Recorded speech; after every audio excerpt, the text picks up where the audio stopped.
an Unspoiled Network podcast. This is Spoil Me, covering Dark, Season 1, Episode 4, Double Lives. In this episode, we have... I cannot emphasize enough, and I'm going to talk about this too much, I can already tell, but what is it with people in this town and not seeming to take a threat seriously at all? Because a kid disappeared, and it's a small town, and there just does not seem to be any sense of danger to anybody, and a kid disappeared once before and just never turned up again, and I just don't understand why nobody seems more nervous about this. What's happening? What is with these people? I know there's a lot of other stuff happening this episode, but that was the thing that just stood out to me overall. What? Alright. Welcome to Spoil Me.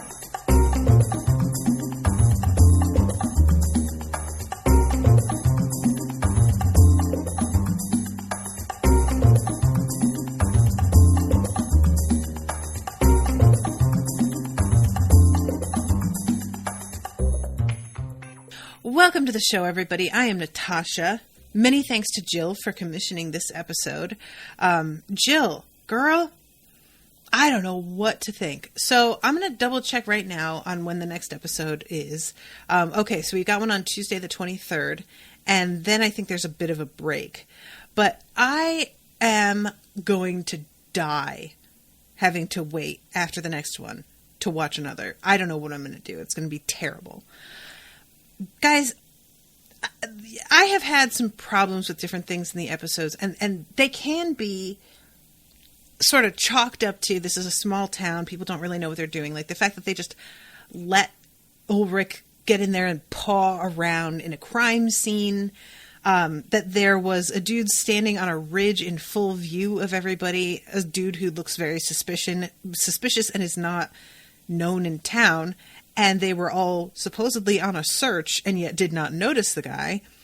But the thing this episode that got to me so bad is that a child has been taken and nobody seems to be on alert in regard to the remaining children of the town. I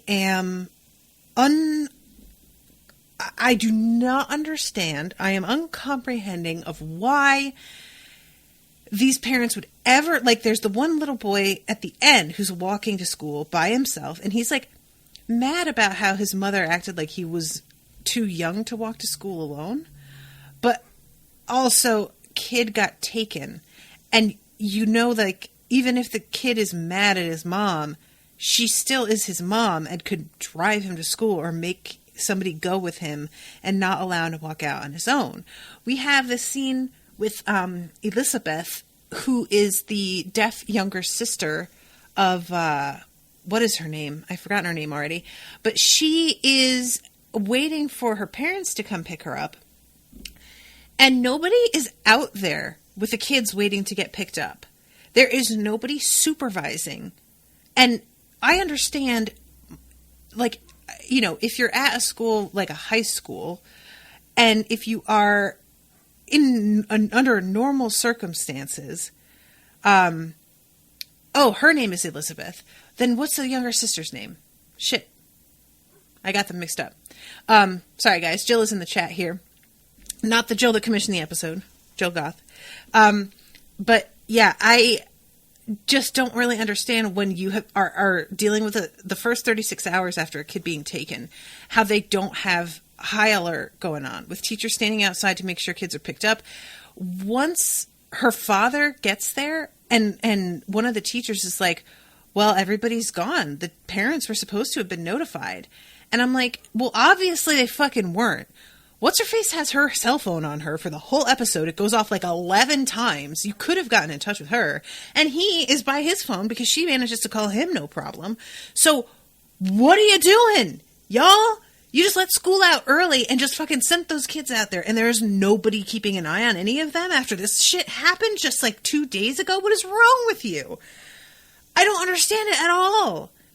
And like the concern that they immediately, once she disappears for a little while, and they assume that she has been taken. And I'm like, yeah, well, did anybody have sit down and have a talk with her about the fact that this kid has been kidnapped and she should not wander off by herself? Like, I understand that she got sick of waiting, and I have been the kid that had to wait because my mother got held up at work or whatever.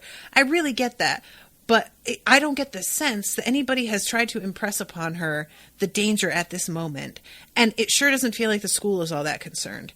So between her and then this other little boy at the very end, I just feel like, what are these parents doing? How are you not more worried about this happening? I just don't understand how this isn't getting to paranoid levels at this point. It really should be, this is not a big town. This isn't like some kid gets abducted in a really busy suburban area where you don't feel a certain connection. Maybe that kid didn't even go to your kid's school.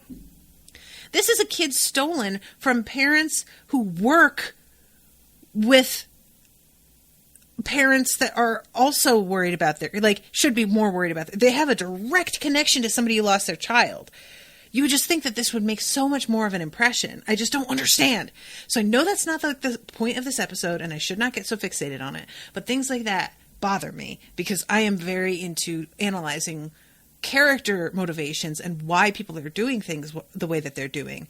And when it feels like people are making choices that don't seem to make a lot of sense, even in a vague human way, not just a character way, but a way that most people would react, that's when I start to get distracted because it just doesn't. It's one thing for one person to make a poor decision or to be not as concerned or to get distracted and mess up. But it's another thing for a whole community to seem to not be taking something seriously the way that they should, while allegedly they are. I don't know. All right. So we are getting all kinds of imagery in the very, very first scenes of this episode. We have a bunch of close-ups. First of all, there's the bunker door that's open, which I didn't even know where that was. We don't see until later that it is at the cabin that Peter was at, or parked by. And I'm just guys, I am soups creeped out by this fucking bunker. Guys, I can't. It's so fucking creepy. I don't know that this is where Eric was kept, but it feels like where he was kept. It feels like it could definitely work. And it gets to a certain type of fear that I have that ties right in with medical horror and things like that, the kinds of things that are done allegedly for someone's good, but there's also the probable edge of whoever is doing it is also sadistic and low-key enjoying it. There's something about this bunker it feels built for this purpose, that somebody was so dedicated to whatever it was that they were doing that they created this space. I mean, what else would this be for? Is this supposed to have been around from First and Second World Wars? I just got the close-up of that starting this episode off fucked me up a little bit. I'm not going to lie. And as we're seeing this, we're hearing the voiceover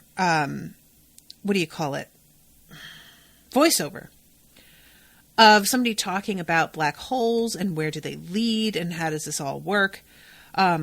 We get a close-up of the thing that goes around Eric's head and that whole room, and then we see pine cone figures that are on one of the desks, which later on we see fucking a pine cone figure that distracts this little boy who I am just hoping doesn't get put in this fucking contraption next. And then we get a close-up of a door that says Sic Mundus, which I believe means every world. Am I wrong? I'm going to look this up now. Sic, and it's a V, Mundus. because, okay,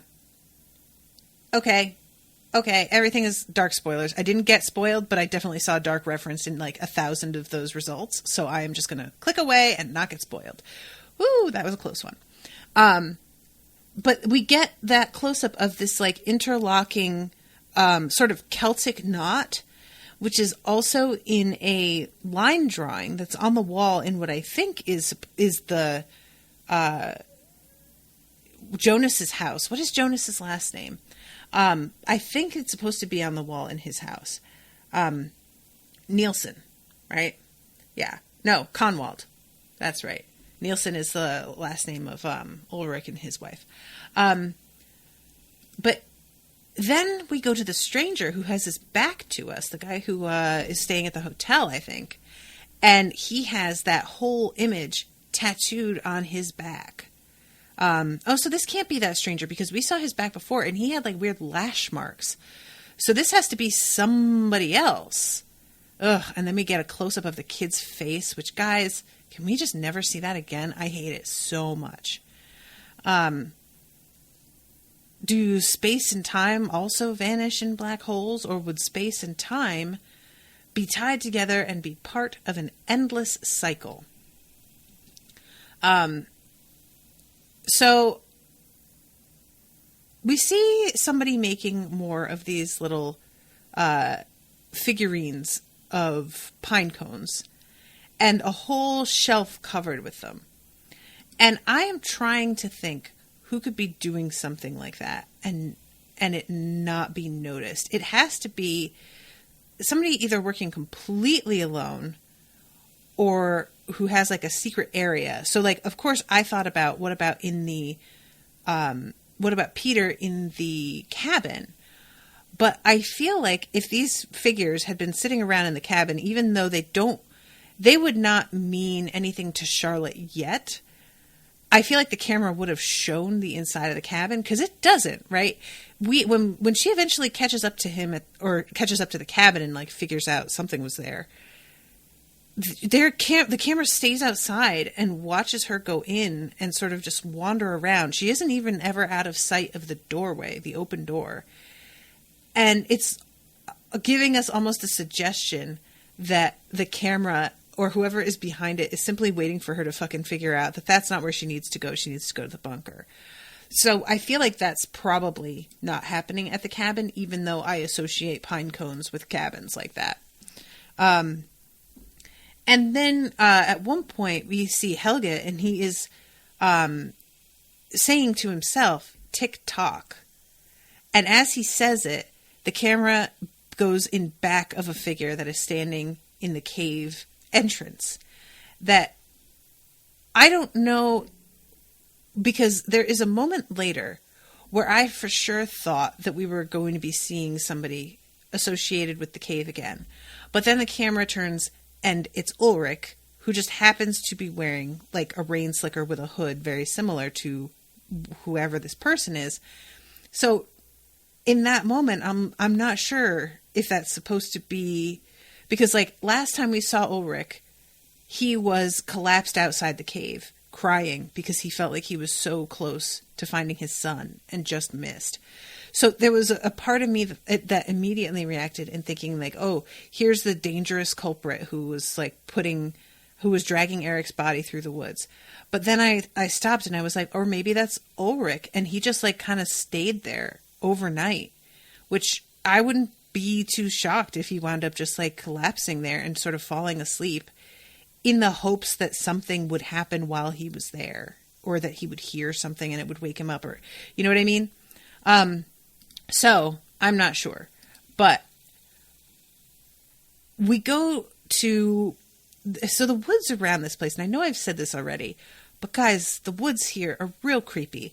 I would love to see an overhead map of exactly what this town, like how it's set up. Cause this like,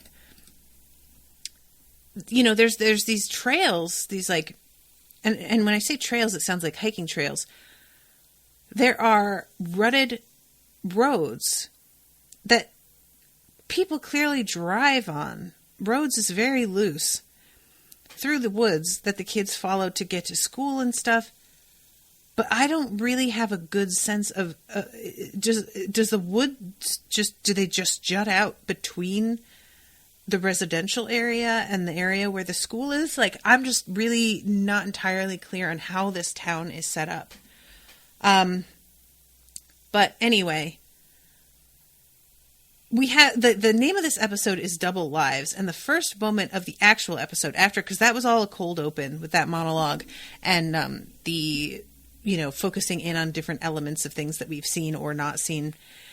This episode's called Double Lives, and we wind up in Charlotte's house, and the camera is focused in on this sort of family portrait, but that looks like a double up sort of impression. And I am really enjoying the weird little nods like that throughout these episodes that I don't even want to say end with it. It just feels like there's a real thematic strength and a visual impression that they are going hard with, which I always like and appreciate. So we have Elizabeth, and she is walking out of her room in, as they say, high dudgeon. This bitch is very upset, thinking that her...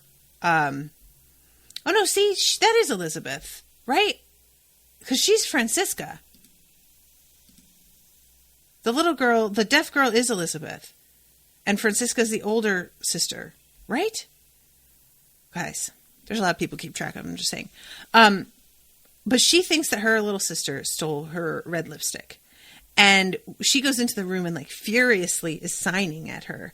And I've always find it really interesting to watch people signing while angry, because I would like to know about the subtleties of signing, and if there is something that you can do while you sign to really indicate how angry you are, other than just your expression. Like if there are sorts of, I don't know, just sort of like little bits, I guess slang is kind of what I want to say. If there is anything like that in sign language, I would imagine there have to be. But the altercation is really interesting to watch, because she is convinced her little sister took it. Her little sister very calmly replies with, "I'm 8. I don't use lipstick." And, as an adult, you want to be like, yeah, why would she have what are you talking about? But then when her older sister is like, no, I don't believe this little shtick you've got going on, that you're innocent and you're disabled and just totally helpless and whatever. I don't buy it. And then her little sister gives her this fucking smile that is so like devilish and terrible, and really feels like she knows that her older sister isn't buying this, and is very delighted that she is aware. Like, she's tricking everybody else, but she's kind of glad to not be tricking her older sister. Like, she's getting so much satisfaction out of it. It's amazing. And she's really creepy when she smiles too. She's got like, I don't know if there's if it's just like a filter that's sort of put over everything that makes it all look vaguely bluish and just kind of cold. But there is something about this little girl's complexion that looks really unhealthy to me. And around her lips even looks bluish to me. And I don't know if it's supposed to be that she was just eating a popsicle or what, but it just is very frightening. It's unnerving. And she's got like circles under her eyes as well. She just kind of looks like scary a little bit. She could easily transform into the ghost girl standing in the corner staring at you, and you just flip out and never return to that home again. And she asks her mom, because her mom is saying, she comes in and says, "I'm going to be taking you to school." And she asks, "Are you taking me because of Mikkel?" So see, here's like, they're taking her to school. They've got some sort of awareness that this is, but nobody else, like, what's happening? Okay. Distracted. She responds with, "I don't like Mikkel. He's a jerk and a show-off, and I don't really care if he comes back." Which, damn, okay. Wow. I just really am interested in why she feels that way. Like, we didn't see very much of him in regards to how he behaves amongst other kids. And, you know, all we saw was him wanting to learn a magic trick, or teaching a magic trick, I guess, showing one off to his dad. And so in that respect, I could see her saying that he's a show-off. He didn't seem like too much of an asshole about it. But she's also got a boyfriend, and I wonder if she didn't, like, have a crush on Mikkel and get rebuffed or something. Because there's something about the way that she does a little, like, key turn on her lips and crosses her arms and, like, throws herself back on the couch that makes me feel like there's a lot more to why she's irritated than about just being like, he's a kid in school that I didn't really like. It just feels more personal than that. So then we have Jonas coming downstairs, and his mother is sitting at the table smoking, and it looks like there's like a couple of like scraps on the table in front of her. Like maybe she's been up for a while and she was like eating chips or something. And she tells Jonas, because she asks him, where are you going? And he's like, what do you mean? I'm going to school. What are you even asking? And she says, well, you don't have to go if you don't want to. I can give them a call and tell them that you're here, and we can just go do something fun, just the two of us. Now, this is hard because, okay, so I have been in the position, and I don't know if Jonas has figured this out. I have been in the position where a parent was having an affair that they didn't think I knew about, and then they had a breakup or something like it that caused them to go into this sort of behavior and depression, and I had to act like I didn't know why, and like pretend that I didn't really even notice it.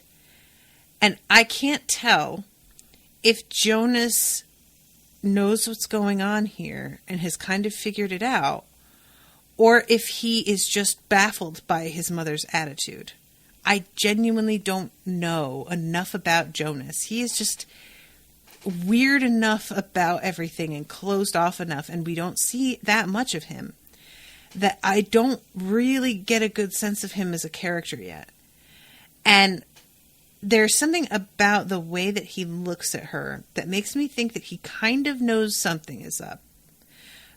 I don't know that he knows who she was like hooking up with, but I think he knows there was somebody, and he's figuring out in this moment that something must have happened because she's acting like this. Because clearly the only reason that she suggests this is because she needs something to distract herself with, because now Ulrich doesn't even want to see her. And it's a weird feeling when you are being used as a distraction by a parent who doesn't think you know that's what's going on. Like, it's simultaneously like you want to be that for them and help them get through this because you care about them, but you can't help but also resent that they are going to use you this way while not trusting you enough to tell you the truth about what's going on. And also that they think little enough of you that you wouldn't catch on to what's been going on. Like you're an idiot, that they're not being subtle about it, and yet you're supposed to be that dense that you wouldn't see it. There's just a lot to it as someone who's been in this position. And I want to see more of what Jonas feels about this and how much he actually knows about it, because I'm just curious for my own sake, you know. But he might and he says I'm going to school in this way, but we wind up seeing that is not where he is going actually. So it's kind of funny because I don't know what the policy is. Like at my school, if you didn't show up, they would call your parent and be like, they didn't come in today. Are you aware of this? And it's kind of funny to me, the idea that she would suggest that he stay home with her, and that he acts like he's rejecting that offer and he's going to school, and then she finds out that he cut anyway and just like went off and did something without her, which that's double rejection from both her boyfriend and her son, and that would be like pretty harsh. But so yeah, he winds up going off into this cave. Now I'm just going to jump ahead a little bit here because it's a pretty short plot thread. But what happens, first of all, I said a couple of episodes ago how much this show uses sound and really manages to like set an atmosphere with sound. This is not the kind of show where there's a boogeyman waiting to jump out at you. At least it hasn't been that kind of show up until now. It may become that kind of show. But guys, I cannot overstate how unbearable it is for me to watch him walking around in this cave with his flashlight. And there's nothing but the silence of being underground combined with all of the micro sounds of being in a cave, with every step echoing, with drops of water falling somewhere. And you can hear it, but there's not real direction to it because of the way that it echoes. The tension in these scenes of him walking in the cave fuck me up. Like, I have to pick up my phone and distract myself because I cannot. I just am about to lose it. And nothing even happens is the thing that kills me. We see that the stranger who is staying in this hotel room seems to be checking the dates and like aware of what Jonas is about to go do. And this is the thing that I am really curious about, is like there's a couple of signals, and I'm like, I chalk it up to these signals being from this stranger, but I don't know that's who it is. There might be a second person in play. Because I have a hard time thinking it's the stranger who's out here making pine cone figures and picking up little children in the woods. But maybe he is. I don't know. I keep on thinking that the stranger is Mikkel. But then I keep thinking that the body of a little kid in the woods is Mikkel. And then I'm like, this episode is called Double Lives. And what if things can exist simultaneously is in the opening thing. What if they're both Mikkel? I don't know. Like, I don't know I don't know how any of this functions. So, anyway, Jonas goes into these caves, and as he's in there, he hears something that makes him think there is somebody in there with him following him, which I think probably is the stranger, but it might not be. And he's following the map and I'm not even sure exactly where he's aiming for, but he gets in there to a spot where, according to the map, it should not be a dead end. Like, it doesn't seem like that's what he is thinking when he gets there, and there's just a sheer wall. It seems like he is confused by that. So, I don't know, like, that's what it seemed like, that there was just the wall there. Because maybe there was supposed to be a door. It looks almost like the spot where the door to the door that Ulrich tried to pry open was, but that it is not there anymore or has been covered up or something. And as he is reaching that spot, and he genuinely looks kind of shook when he reaches, like I said, it's more than just like surprise at, oh, this isn't what I was expecting. I don't know. It feels like there's another level to his confusion here. Like recognition or something. I don't know what he expected to find. Because this piece of rock that looks like a wall also is round in such a way that it could also be a door. But I wouldn't know how you'd ever move something that size because it's a huge, massive piece of rock. But we cut right from him seeing that to, what's his name? Peter's dad, Hugo? I think it's Hugo, right? or Helga, but he is talking to himself about how the beginning is the end and how everything is a circle, the end is the beginning. And he finally starts to say, I have to stop him. And I don't know what his connection, like he obviously has some understanding about what's going on here. He's the one that gave that kid he gave Claudia the book about time. He is overhearing the nurses talk about the body of the little kid that they found that is terribly mutilated. And that seems to be sort of what sets him off, that he decides he can't just sit here anymore.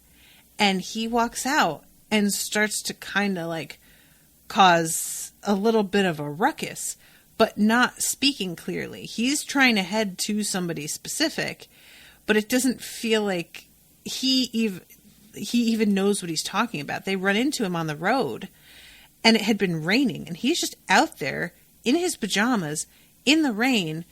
I don't know if he knew where he was headed, if he was going straight for the cave, or what was happening. But he's just saying, I have to tell him he has to stop. And I am super curious what this is. If it's, I have to tell him that he has to stop because what he's doing is wrong, or I have to tell him he has to stop because I've just figured out what he's doing and I know it doesn't work, or I have to tell him he has to stop because I think I figured it out and the way he's been doing it is wrong, but I have the better way and it's not like this. There are so many ways to take that kind of sentence. And it's easy to see it at face value as just being like, I'm trying to get this bad man to stop doing these bad things. But I don't feel like it's that simple. There's something about the way that he talks about everything that makes me feel like there's more to his involvement. That it isn't just, oh, I'm trying to stop the bad man. And, you know, we had that moment of him when he gives the book to Claudia. He has the scars on one side of his face. And obviously, we spend very little time with him in that moment, so we don't know anything about him or where those scars could have come from. But considering the mutilation of these bodies that is located on their face, it makes me wonder if he wasn't experimenting on his own or with somebody else secretly to try and accomplish something and wound up getting injured as a result of those experiments.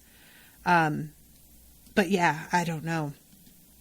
So he winds up just getting sort of stopped in the road, and his son, one of the nurses actually, she is caring for him because, you know, he's been out on his own. And I think Charlotte goes to see him. Oh, no, it's still a nurse. I forgot because Charlotte has the same haircut as this woman, and I keep getting them mixed up when I see them. She's taking his pulse, and he grabs her arm and says he has to stop. And she says, who has to stop? And he says, I have to stop him. And when she asks again, who, he says, Noah. And that is the name that comes up 2 other earlier times. Or one earlier time, and then again right after this. So we will get to those in a moment. Let us join Peter. He, like, when we first see Helga this episode, it's Peter visiting with him.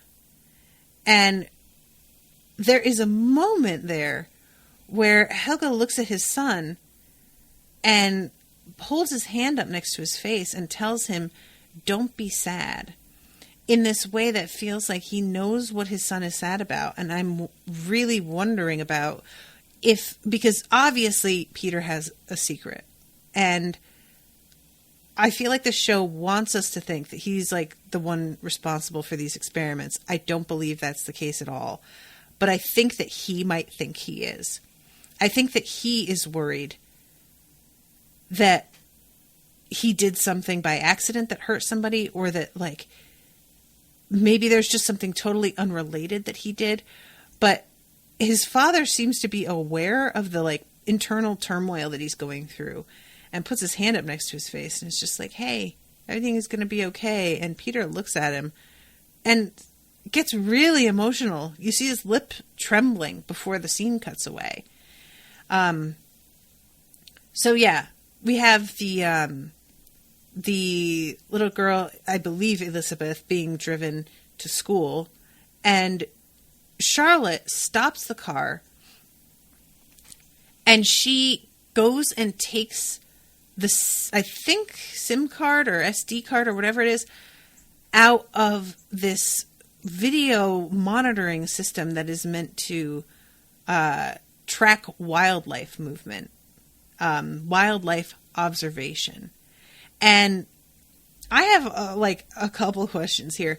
One, if a kid disappears in a certain stretch of road, wouldn't you think they could just get access to this? Because her daughter says something to her about her stealing, and she's like, well, I'm not stealing. I forget what she says, like commandeering evidence or collecting it, something like that. And her daughter's like, well, you can call it what you want, but it's the same thing. And then later, I kind of thought that it was just her daughter just being like kind of a smart mouth. But then later when she starts to actually access information from this card, she's hiding it from all of her coworkers. So I don't know if it's that she has a suspicion that Peter is involved and she simply doesn't want anybody else to get their hands on this evidence because she knows that it's going to get him arrested. Or if she, for some reason, is not meant to have access to this information and that this is like against the rules. You'd think if a kid's missing and we have something that's literally filming the cars that drove by at the time, she shouldn't have to resort to this to get her hands on this evidence. I don't really understand why this is the way this has to be handled and why this SIM card hasn't been taken into, or SD card, hasn't been taken into evidence in the first place. One would think that this would have been done immediately to try and assess who was in the area at the time. But, you know, whatever. It winds up, you know, giving her some pretty important information later on. So I want to keep talking about Charlotte, but for right now, I'm going to talk about Francesca. I think that's how you say her name. Who is having this weird thing with Magnus. Francesca is in class and Magnus comes in and it's like not his class, but he comes and sits right behind her and stares her down until she finally leaves. Can we talk for one quick second about how much their teacher looks like Robert Downey Jr.? Because I found it incredibly distracting. This is bananas to me. Like, if he just had slightly better hair, he could be so stunningly gorgeous. His hair is floppy and terrible. But regardless, this moment where she sees Magnus staring at her and then she just decides to get up and leave. And then Magnus gets up and leaves. I don't understand why these teachers are allowing anybody to, like, my school would not have tolerated this kind of thing. Somebody would have stopped them both and been like, what the fuck? I see this all the time in media in general, is this weird, like, tolerance that teachers have to people disrupting shit. And I really want to know, has anybody ever gone to a school where this sort of shit would have been allowed? Because they had our movements at all times on fucking lock. And there were people, like, they talk about hall monitors, but there genuinely were teachers that would have one period that they were assigned to literally sit in a chair in the hallway, in each hallway, and read or do grading or whatever, where they could see the whole hallway and keep track of everyone going and coming. And if they took too long, they would come in the bathroom and fucking find you and be like, aren't you supposed to be somewhere? And it's just the fact that he can just wander into a class that's not his, sit down and tell the teacher, please continue. And then they both interrupt the teacher again by getting up and leaving. No, this would not have been permitted at all. But she, rather than going and like meet, because I thought that she was leaving so that they could meet somewhere else and talk. But instead, she goes and heads straight for this weird, like, little cache, I don't even know how you say it, in the woods where she has money sitting and waiting for her. And she has to know that he's following her, right? But I don't really understand what the point of this was. So he, like, confronts her. He watches her later on. She's in, like, this class with, like, ribbon dancing or whatever, which the class is the, like, they were talking about fencing classes and stuff. Claudia was to her daughter in another episode. The choices for physical activity in this area are so much more interesting and fun than anything that has been permitted at my schools. The most exciting thing we ever got to do was country line dancing, and it only lasted for like 6 classes, and it made me so sad because it was the only thing I liked. But she, like, I think knows he's following her, right? And when she comes back later and into the locker room after the dance class, and he confronts her, first of all, he has her money that he's holding in his hand, which I do not take kindly to that at all. And he, for some reason, demands to know what the fuck she's doing and what's going on with her. What business is this of his at all? Help me out here, because I don't understand what right he has to come in this place and act like this with her. I don't understand why he's so antagonistic towards her the way that he is specifically. Like, it still feels like he holds her somehow responsible for Mikkel disappearing, which I don't know why, but like, dude, what?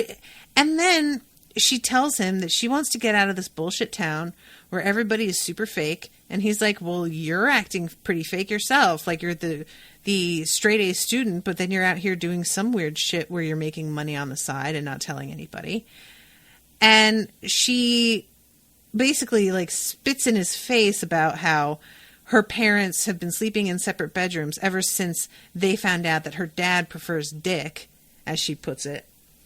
And this leads inexplicably to them fucking in the locker room. Guys, what? This motherfucker walked up into the girl's locker room, took her money out her bag, stood there and yelled at her that she needs to tell him what's going on. And then they just fuck. There's people shit all over this locker room. Obviously, there are still people around who could walk in at any moment. But sure, let me bang you on this fucking bench in the middle of this open room. What is this? No. I don't think so. Ryan says maybe he thinks she's involved with whoever took Mikkel, which I feel like that's the implication here. But then as soon as she's talking about, like, her parents, and I guess it's supposed to be that he's so relieved because he believes her and really doesn't think, after all, that she was involved with it, that I'm so relieved now that I can just make out with you without worrying that you're a child snatcher. And yet, you know, as much as I'm like, whatever, on his part, I kind of get it. On her part, I don't get that one tiny little bit. Some guy basically seems to be accusing me of being a child napper and walks up into my property and tries to take money that's mine and stands there accusing me of God knows what. I'm not going to fuck him right away.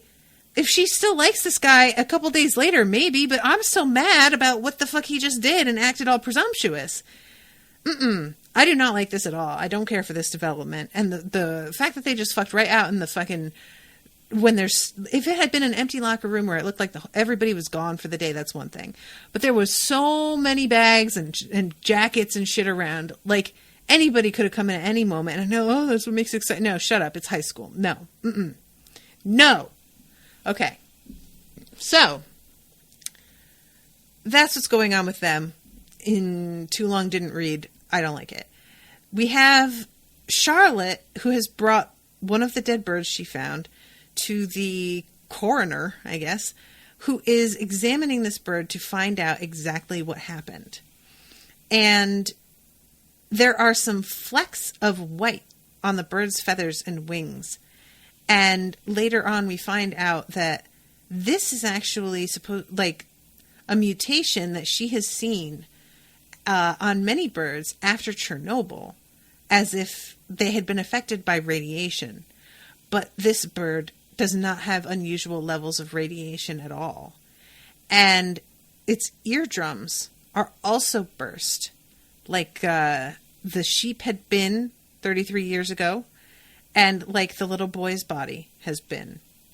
And Charlotte can see the similarities in things. She can understand, as all of us can, that this isn't a coincidence. These things go together somehow.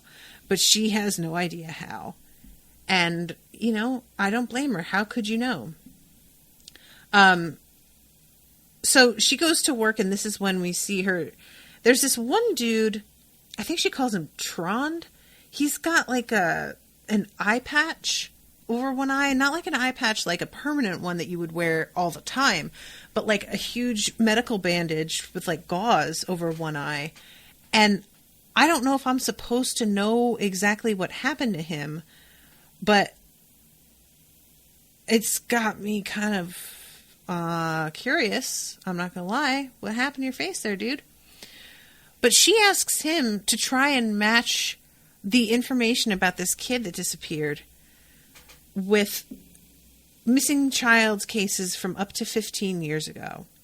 I wish so much that she had the imagination to just say up to 33 years ago, because she just in the previous scene said, all of this has happened before 33 years ago.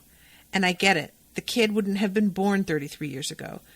I totally understand why she didn't say it, but it was so close, and I just wanted her to, just out of like weird suspicion or curiosity or I don't know what.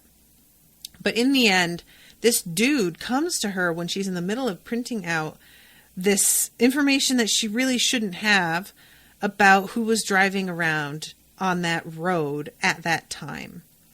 And she gets really irritated because he starts asking her about matching tire tracks and things.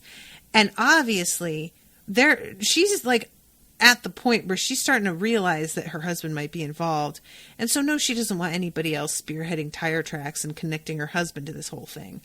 And also, she gave this guy something to do. And for some reason, he's in here now asking her if he can help with XYZ when she already gave him a fucking job. And for some reason, he just isn't doing it.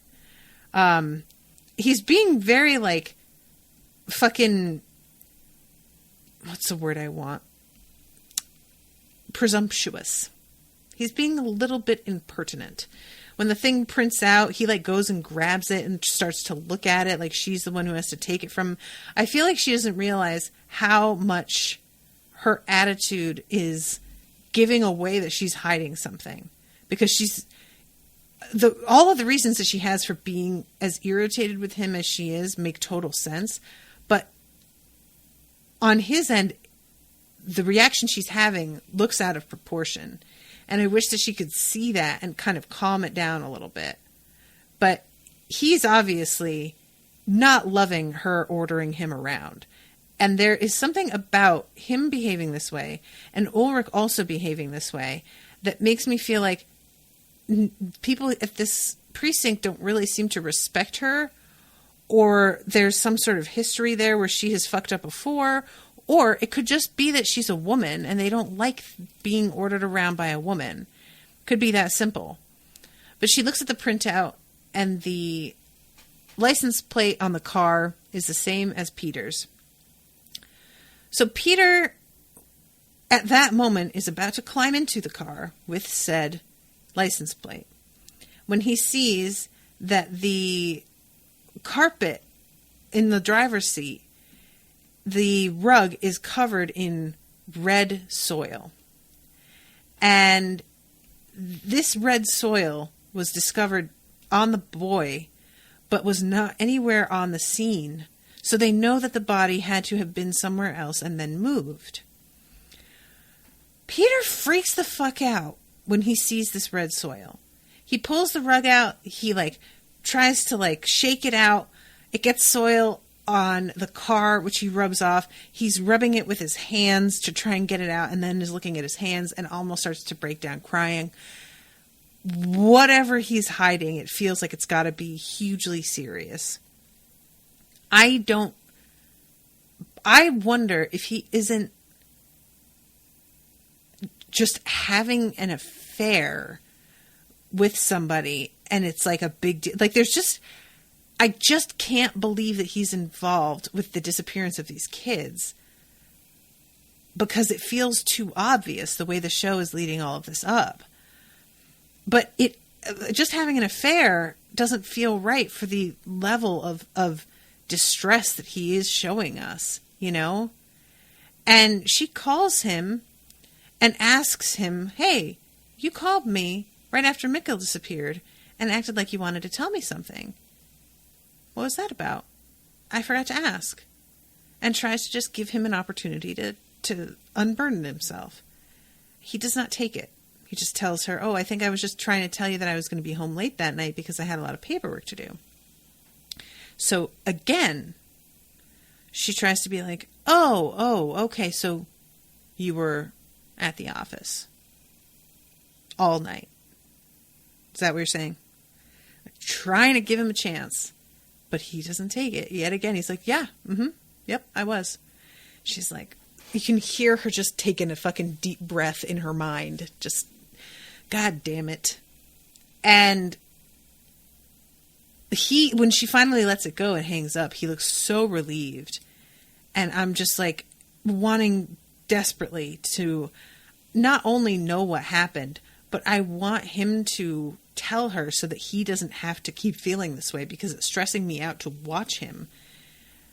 So she is trying to figure out what's going on, and she goes to this trailer that is sitting off in this parking lot. It's in the back of an abandoned gas station or something. It looks like near a truck stop because there are a couple of tractor trailers that are parked.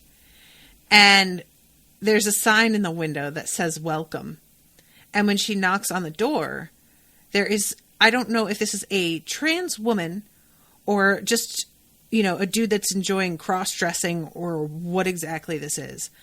But I'm going to say she because I feel like this is a trans woman.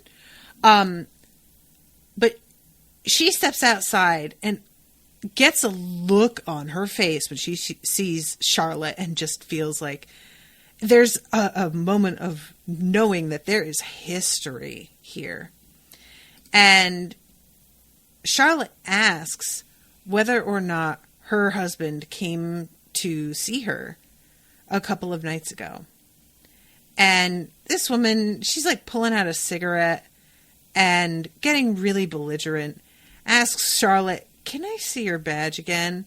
And makes sure that the last name matches up. That obviously you are a police officer, but you have a personal connection to this person that you are asking about. And finally, she says, and she doesn't give a name. We never hear what this woman's name is. But she says, oh, God, I forgot about this moment because I'm watching this as I'm saying this to you guys, that Charlotte gets out a picture of her family and holds it up, and her hand is shaking, and she looks like she's about to start crying, and I just, I feel so bad.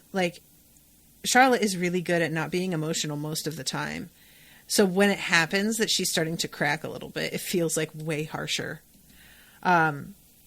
But this woman gets up in Charlotte's face and tells her that Peter's dick is crooked and how weird it feels in the mouth, and just trying to fucking like provoke her for some reason. And Charlotte doesn't rise to the bait. She just asks, was he here on Monday or not? And this woman, it seems like it literally pains her to say, no, he hasn't been here in over a year. And it's a weird moment because it feels like she wants to lie and hurt Charlotte. The fact that she gets that Charlotte gets the peace of mind in hearing that he didn't come here bothers this lady. And she says specifically right after he hasn't been here in over a year, she says he must get what he needs from someone else now. Like, she can't just leave it with, no, he wasn't here. She has to also plant it in Charlotte's mind that doubtless there's somebody else, though, so don't be too happy about this, you know? And Charlotte just walks away. Like, it's a really tense interaction. And she lights up and watches her go and looks like she kind of wishes she had thrown a punch or something. Like, the both of them each are just so on the edge emotionally in this moment. It's really tough. So we go to Ulrich, who is bringing a blanket with him so that he can climb over the barbed wire of the fence outside of the nuclear power plant, which we find out a little bit later. He got taken into custody by security, and this did not go well for him. It doesn't seem like he found anything either, but I might be wrong because we don't really see. So we have Charlotte, who decides to go to this cabin. So I had been, when Peter was sitting outside the cabin in his car, I had been wondering if his family knew about this or if this was someplace that he kept secret and separate. And it turns out that they do know about it because she goes straight here. And the first thing that she notices is how red the soil is. And that for me just... I don't want Charlotte to think that her son abducted, good God, abducted these kids. But I only don't want her to think that because I don't think that's what happened. And if you have these pieces, all of them feel like that's where they're leading. So she gets the call about the birds and what was going on with them. Then she goes inside the cabin and we see her just sort of like glancing around, trying to see if there's anything amiss before she finally goes down into this bunker. We don't get a great look at the bunker. There is something that is painted up on one of the walls in this like old-fashioned sort of font that looks like the number 6. And the word Dursamen or Dursmine. Obviously, it's in German. It means nothing to me. I don't want to look this stuff up because I almost just spoiled myself before. But she's looking around, and it doesn't seem like... I feel like if there had been another door right there, she would have tried to open it.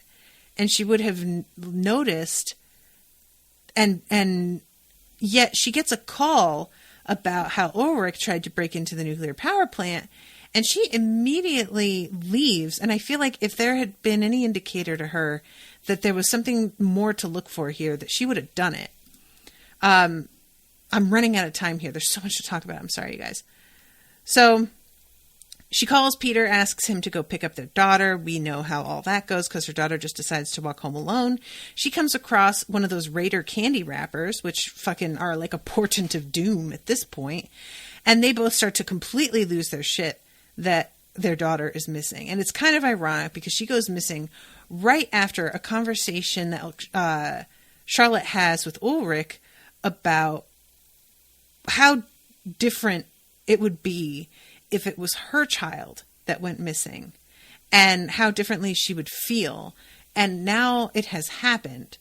And there was a part of me that kind of wondered if this wasn't a setup for a second. But she winds up coming back home, and she doesn't seem totally clear because her mom is like, she says, "Where have you been?" And she's like, "Well, I decided to walk home." And she's like, "It didn't take you that long to walk all the way from school." And she pulls out a pocket watch and says, "I met someone. He gave me this." And Charlotte says, "Who did?" And she says, "Noah." And her mom, of course, "Well, who the fuck is Noah?" And she says, "He said it used to belong to you." And Charlotte looks at the pocket watch. It doesn't feel like she really recognizes it, but she opens it and it says "For Charlotte" on the inside. And there's a pretty great moment as Charlotte is looking at this thing where her older daughter walks in, sees Elizabeth, hugs her, and is saying, "I was so worried about you. Oh my God." And then notices that Elizabeth is wearing the red lipstick, and she slaps her across the face and tells her, "Hands off my stuff." And I really love that transition of just, I am so glad you're okay. Now fuck you. And I love also the fact that both of her parents don't reprimand her for that at all, for slapping her little sister in the face. They're both just kind of like, "Yeah, well, I kind of wanted to slap her too for disappearing. So what are you going to do?" So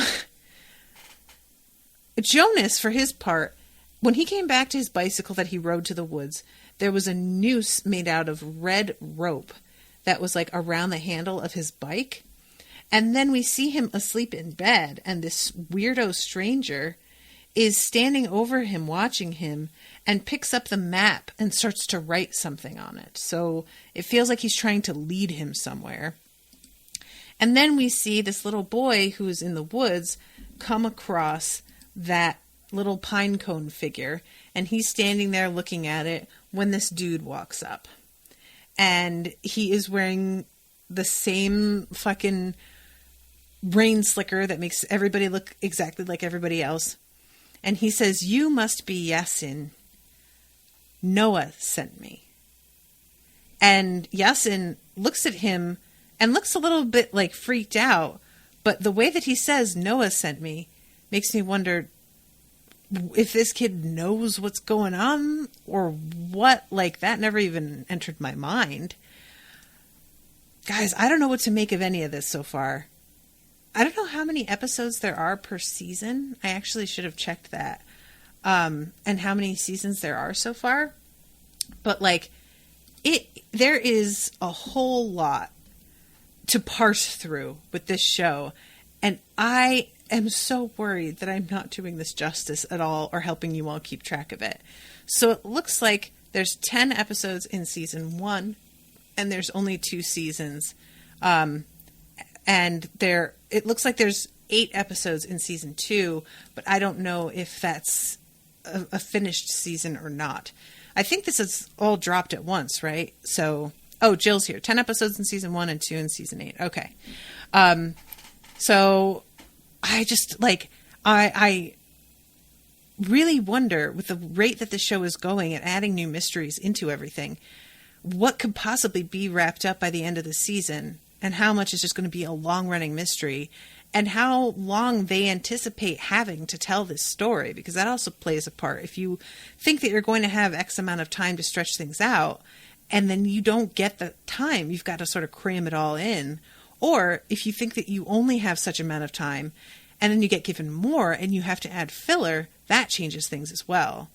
So we'll see what goes on with that. But Jill says there will be one more season. Okay, cool. It's so good and few dangling threads. All right, cool. All right, well, thank you to other Jill for commissioning this episode. And I will be seeing you all next week with episode 5, which will be the last one, I think, for a little while, but I will keep you all posted on that. And thank you all so much for hanging out in the chat with me. And until next time, toodaloo, motherfuckers.